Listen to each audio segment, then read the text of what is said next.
You know your numbers, how you're going to hit your numbers, and you've done all that you can to get to race day in optimal condition. It's time to run your marathon. Here's a final fueling and hydration checklist for you to focus on during race day.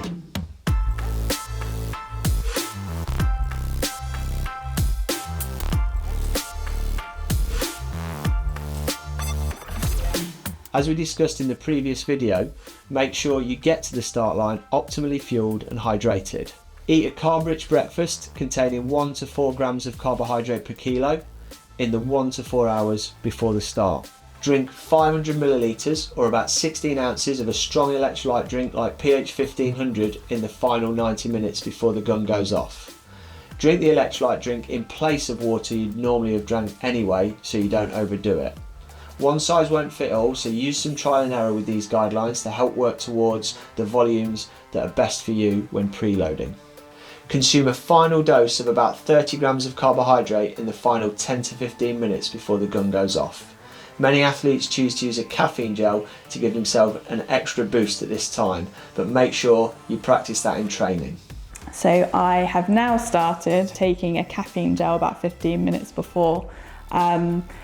I found that the caffeine gel definitely gives you that sort of like boost that you need before you race. So pacing can have a large impact on your race nutrition and your ability to both get that nutrition down and frankly what you need when you're running at different paces. So if you are burning hot, generally you are going to need to replace carbohydrate at a much higher rate. So you've got to be taking it down with a much higher frequency, whereas if you're running a little bit slower, you might not need to do that. So pacing is super critical in a marathon because you want to spread that energy out as evenly as possible over the course of 26.2 miles. So if you go out too hot, you're going to be burning too much fuel too early, and that's going to be harder to keep up with. So trying to go out at or even slightly slower than your race pace is not only going to help you from a pacing standpoint, it's also going to help you from the standpoint of your ability to be getting down fuel effectively throughout the entire course of the race.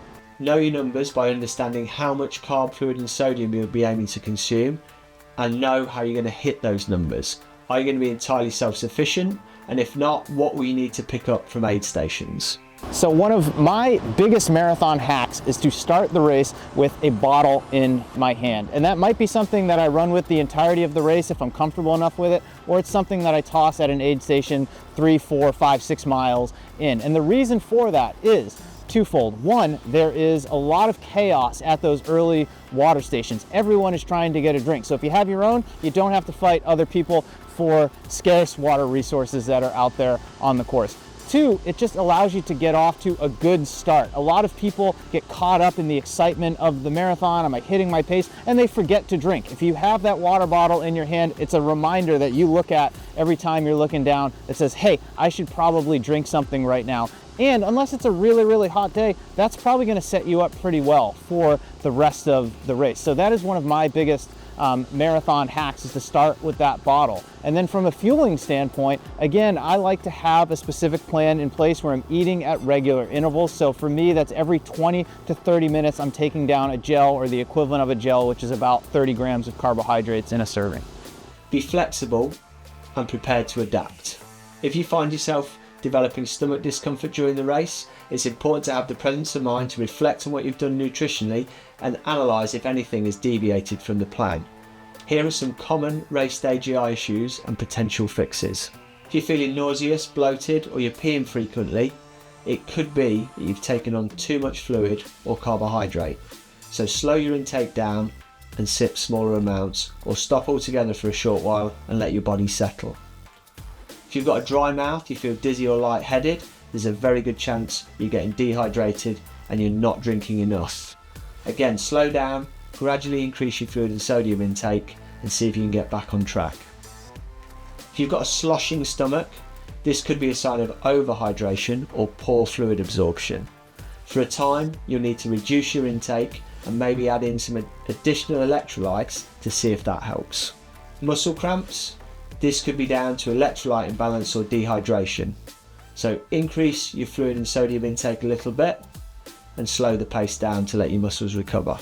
If you're suffering an energy crash or bonking, low blood sugar, this is a sign that you're underfueling or you started fueling too late.